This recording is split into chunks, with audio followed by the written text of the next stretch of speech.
I have some suggestions here for you, hoping they're not too simple. They come from a book that I recommend. It's called Counseling Skills for the Non-Professional Counselor. And the authors are Kennedy and Charles. The book's been around for a long time, and it's really good. And it's really good for clergy, because if you're in a situation where counseling is not your day job, but in fact you end up getting people in your office regularly with mental health issues, the first recommendation is you ought to try to listen to the person. Clergy, part of their job is to preach, and so sometimes it can be difficult to rein in the preaching. And so preaching is not really what you want to be doing when someone's coming to you with this difficult, painful issue. Listen, you know, we know from research that the medical doctors who are the most successful at diagnosis are the ones who are able to listen to their patients. We also know that patients are remarkably inept at adequately describing their symptoms. Patients say things like, I just don't feel so good.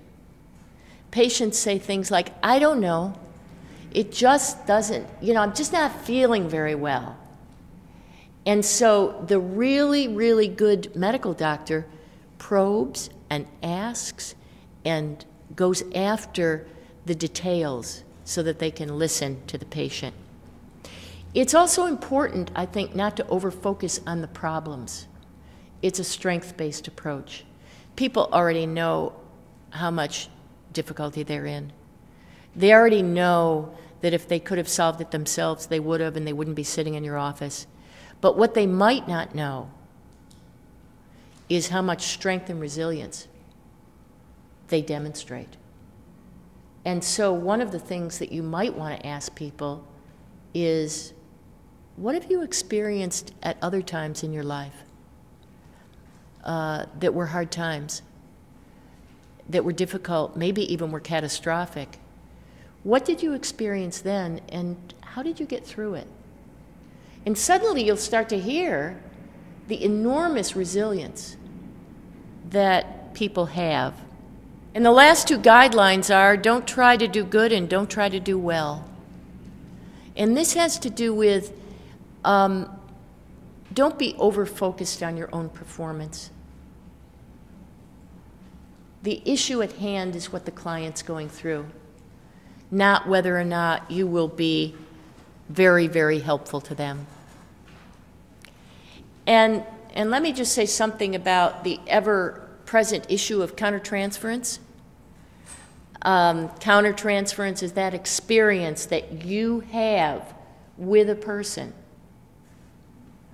that is really linked to your own history, that colors or contaminates or otherwise distorts what's happening with the congregant or the client.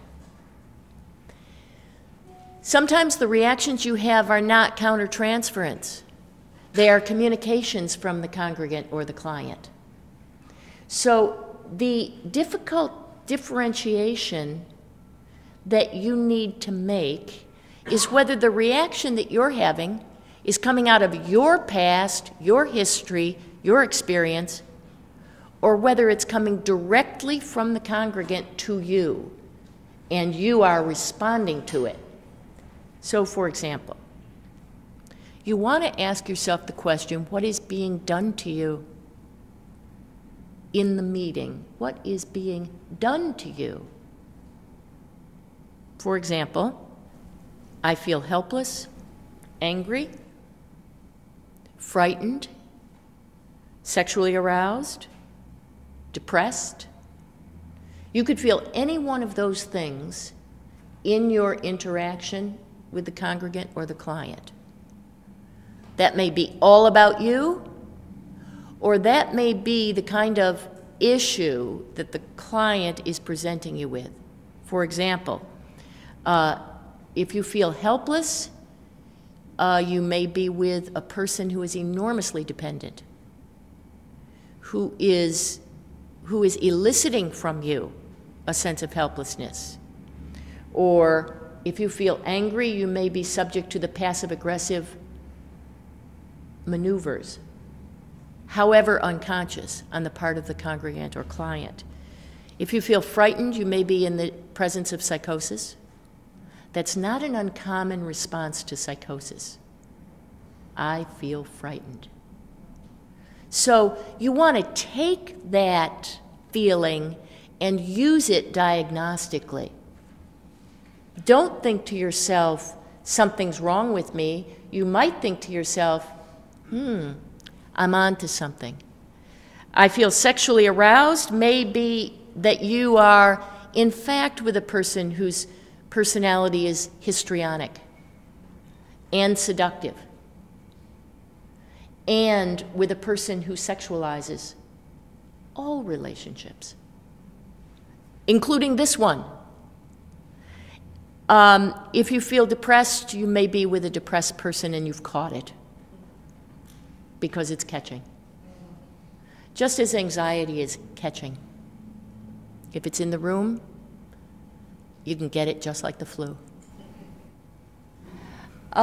Just by way of a final little bit of input, I thought I would say something about the difference between the kinds of mental health issues that come to us.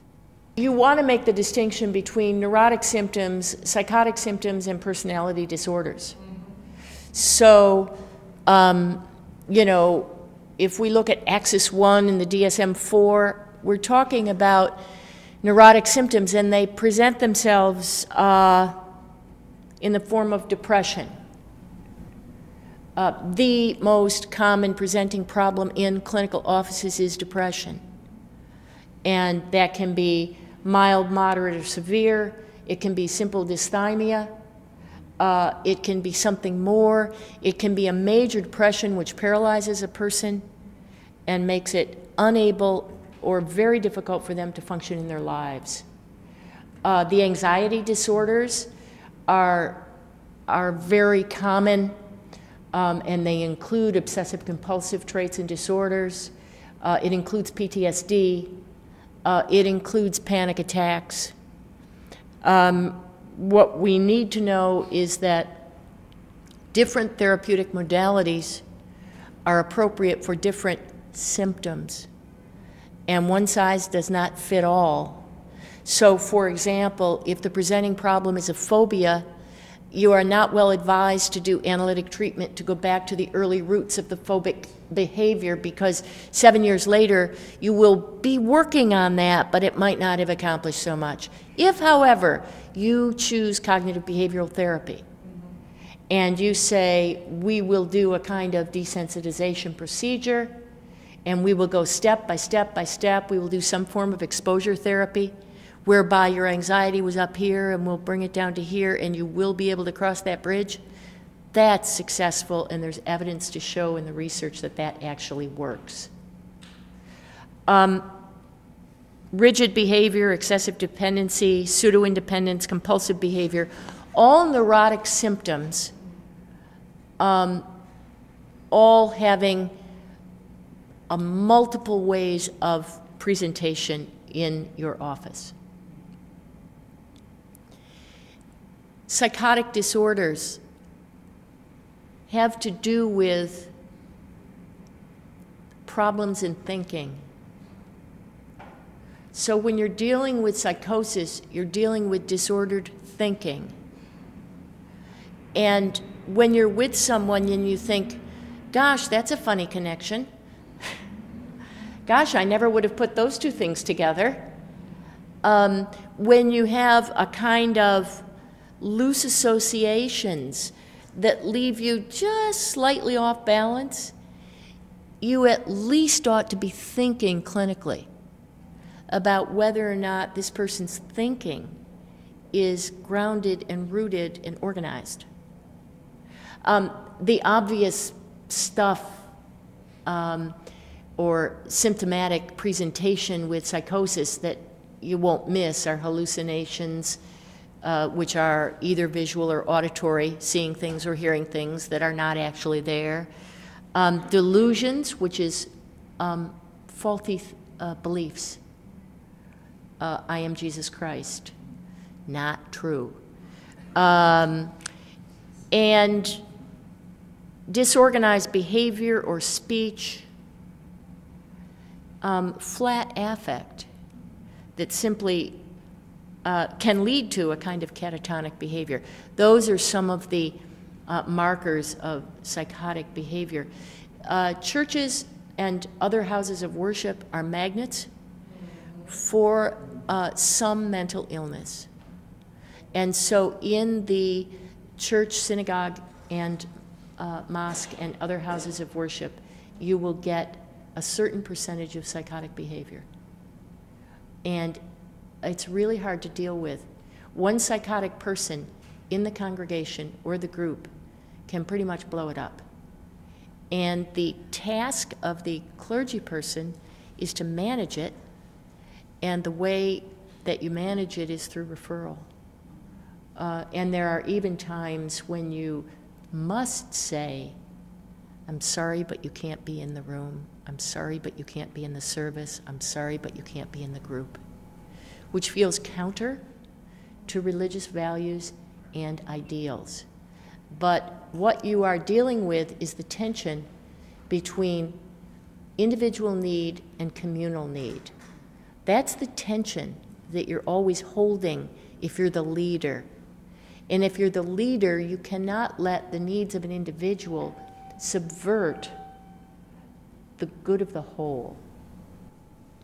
And I think that the really important thing, which is a kind of difficulty for many of us, is not to assume that the little plot of ground that I stand on is the normative one. And it's the one that's actually healthy. And the one that you're coming from is really a little suspect. That's where supervision is pretty important, and it's why we do it here at PSI every week. Because supervision is a way to be in conversation with other professionals, where if you say, if you make your statement and the others can say back to you, well, wait, maybe not. I think we're just about at the end of our time. Thank you very much. It was really a pleasure to have you.